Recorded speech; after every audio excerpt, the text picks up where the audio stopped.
శ్రీకృష్ణుడి తల మీద నెమలి పింఛం ఎందుకు పెట్టుకుంటాడో మీకు తెలుసా?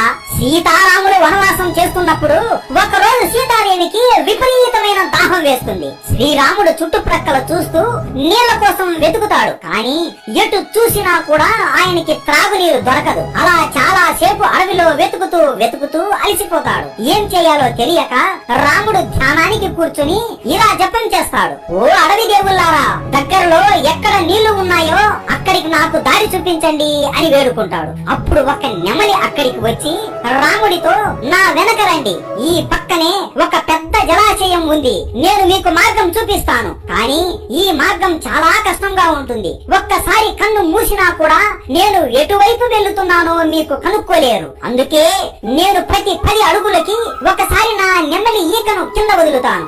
మీరు దాన్ని చూస్తూ నా వెనకాలనే రండి అని చెబుతుంది. రాముడు సరే అని నమస్కరించి నెమలి వెనకాల నడుచుకుంటూ వెళతాడు. నెమలి తన ఈకలని మామూలుగా ఎవరి కోసం వదలదు. అలా నెమలి తన ఈకలను వదిలింది అంటే అది త్వరలోనే చనిపోబోతుంది అని అర్థం. అలా దట్టమైన అడవి మార్గంలో ఆ నెమలి తన ఈకలను వదులుతూ వెళ్తుంటే రాముడు అదే దారిలో దాని వెనకాలే నడుచుకుంటూ వెళతాడు. చివరికి ఆ నెమలి ఒక పెద్ద జలాశయం దగ్గరికి రాముడిని తీసుకుని వెళుతుంది.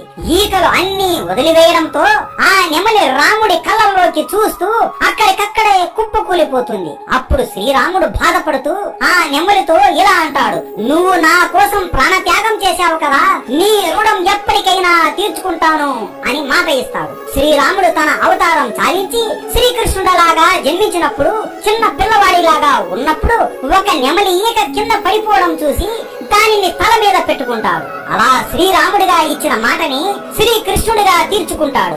ఒక్కసారి సహాయం చేసినందుకే మన రాముడు ఇంకో జన్మ వరకు గుర్తు పెట్టుకుని సహాయం చేసిన వారిని మర్చిపోకుండా తన తల మీద నెమలి ఈకని పెట్టుకున్నాడు.